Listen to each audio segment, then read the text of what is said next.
Olá, o show, obrigada por aceitar nosso convite. Tudo bom com você? Boa tarde, Thalita. É sempre uma honra participar do Bom para Todos. Marcelo, vamos começar falando sobre Lava Jato. A gente teve então essa Claro. decisão agora do Tribunal de Contas da União.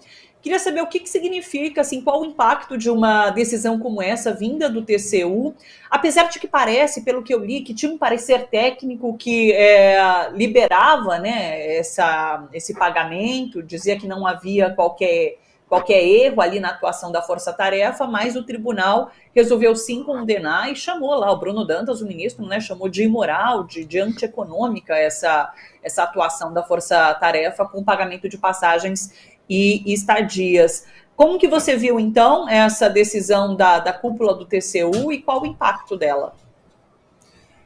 Thalita, eles usavam, né, com toda clareza, com toda certeza, o orçamento da Lava Jato para se beneficiar nesse sentido.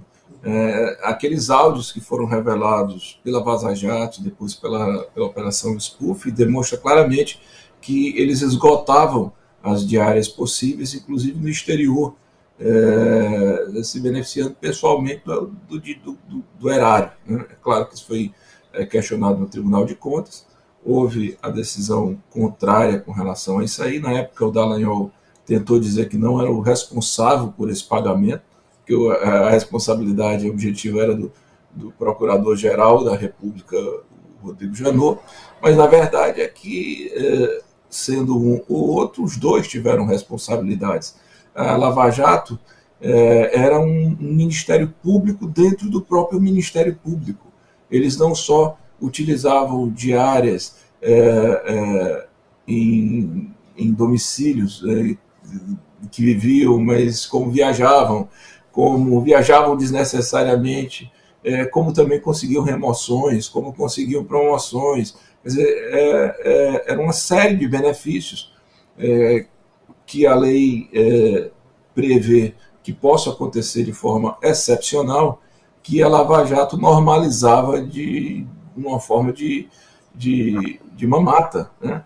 E agora está aí a condenação endossada pelo Tribunal de Contas da União, sobre Dallagnol e Janot precisando devolver aos cofres públicos quanto? 2 milhões e 800 mil? Acho que não sei É bem o isso. valor, mas utilizado indevidamente, né? Quer dizer, mal gasto, é a falta de cuidado com o erário. Essas pessoas que se colocavam contrárias à corrupção, que eram muito valentes para colocar o dedo em riste e dizer que os outros que usavam de forma equivocada o dinheiro do erário. Pois está aí. A gente já vem dizendo isso faz um tempo, sabe, Thalita? Eu não achava que seria diferente. Um dia essa turma vai ter que prestar conta, sem dúvida alguma, de tudo isso, viu? Marcelo, a gente já sabe se essa decisão tem impacto na candidatura de Deltan Dallagnol? Deveria ter, Thalita, sem dúvida, porque a lei da ficha limpa, ela diz de forma taxativa que se torna inelegível aquelas pessoas que são magistrados ou membros do Ministério Público, que forem aposentados compulsoriamente por decisão sancionatória, ou que tenha perdido o cargo por sentença, ou que tenha pedido exoneração ou aposentadoria voluntária na pendência de processo administrativo disciplinar, que foi exatamente o caso do Dallagnol. O Dallagnol deixou o Ministério Público porque tinha ali uma série de pendências disciplinares naquela altura, não só do TCU, mas também do Conselho Nacional do Ministério Público. Ele saiu para tentar se livrar disso. Então, assim, se a gente for aplicar de fato o que está no rigor da lei, ele está inelegível, porque foi uma decisão do colegiado do TCU. Agora, se ele vai tentar judicialmente alguma ação para manter a candidatura, eu não posso lhe dizer. Isso mexe com a lei eleitoral, mas também com a lei comum, enfim. Mas o prazo também é curto, né?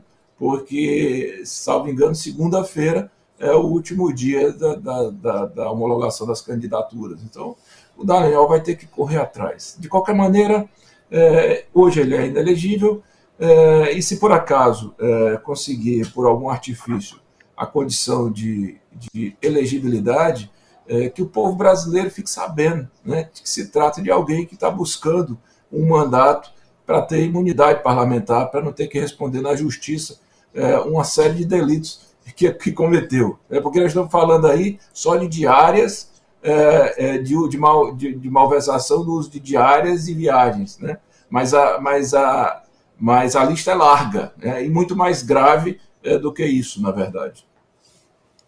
Sim. Ô Marcelo, ainda que não diretamente, essa decisão do TCU respinga também na candidatura de Sérgio Moro, né? É mais uma pá aí no calvário da Lava Jato, e claro que Sérgio Moro vai sentir os impactos também, porque nesse momento se fala de uma decisão contrária à operação, à força-tarefa da Lava Jato, não? Não, Sérgio Moro era o chefe, né, da Lava Jato, embora esses episódios que foram definidos no Tribunal de Contas da União tenham a ver com o Ministério Público, tudo fazia parte de uma lógica em que se achava que quem era da Lava Jato podia fazer o que quisesse. E o Sérgio Moro, ele já está escutando nas ruas, né, a resposta da população. A situação dele, na candidatura dele lá no Paraná, é uma situação indefinida. Ele não está em primeiro lugar, ele está com a maior rejeição, ele está escutando nas ruas a voz do povo dizendo que ele desgraçou o Brasil, e ele é um incoerente, né? Na verdade, é um sujeito que já entra na política pela porta dos fundos, muda de partido em 2 ou 3 meses, tenta fraudar um domicílio eleitoral, também vai ter que responder por isso em algum momento, né?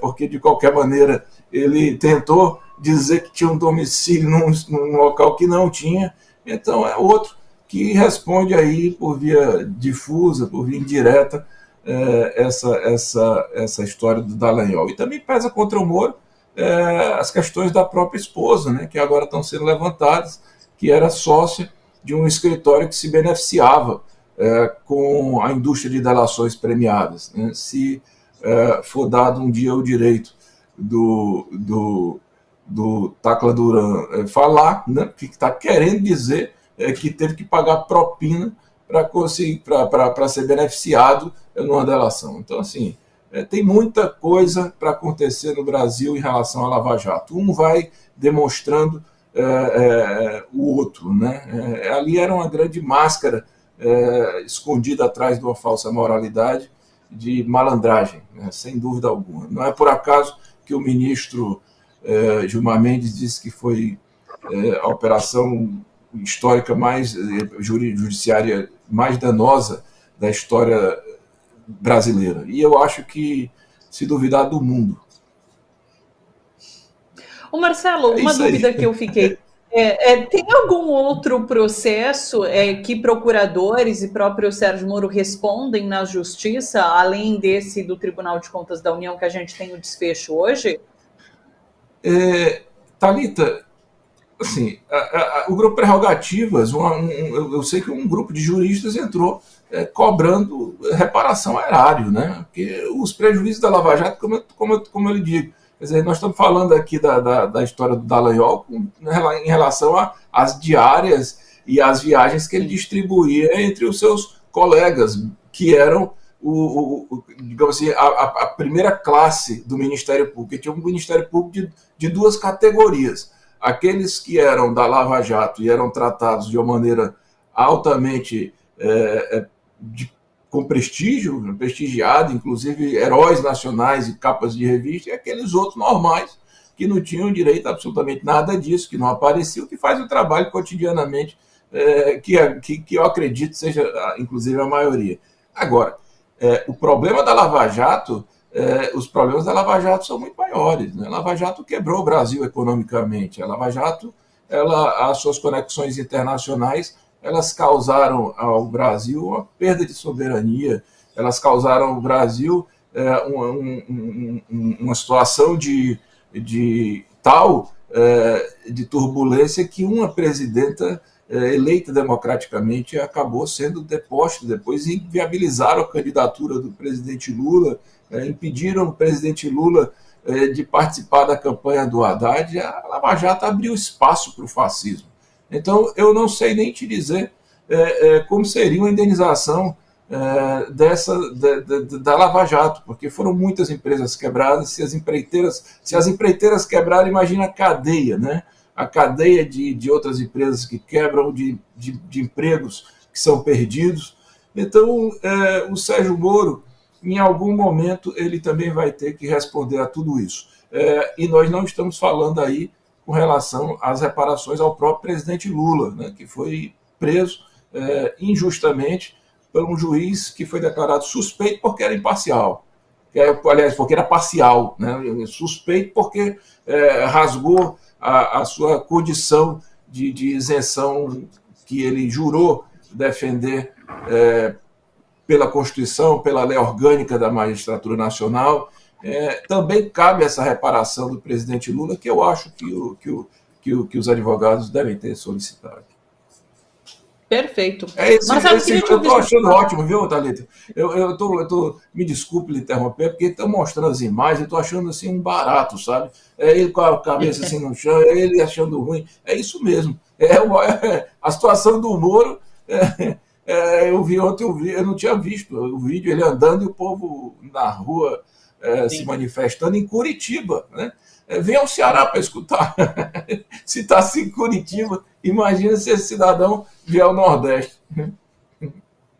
Sabe que outro dia alguém me perguntou, tem tal fato sobre Sérgio Moro, a gente vai comentar, não vai? E de fato o Sérgio Moro saiu do noticiário, né? Ele não é mais citado, a gente já não comenta há algum tempo mais sobre Sérgio Moro, e até na grande mídia, a candidatura, depois que afundou, ele também não tem mais aparecido, né? Nem como uma possibilidade de terceira via, porque, enfim, não é mais também. Então é curioso, realmente, esse declínio total de Sérgio Moro. As imagens aí... Ele procurou, né?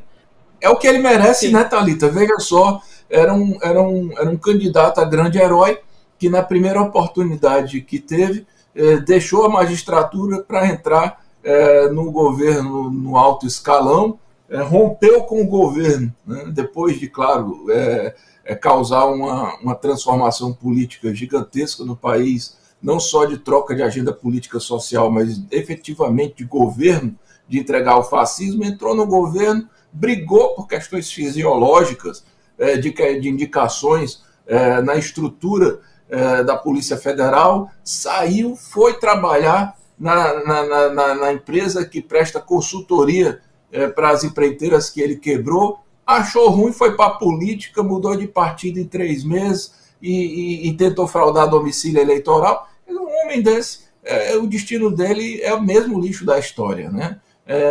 Toda notícia que nós escutarmos do Sérgio Moro, que eu detesto escutar alguma notícia sobre ele, mas pelo menos a gente já sabe que será negativa, porque ele procurou exatamente esse caminho. E o Lula tinha razão lá atrás quando disse que essas coisas seriam, com o tempo, demonstradas. Graças a Deus aconteceu antes do pior, porque, claro, que como todo dia consegue ser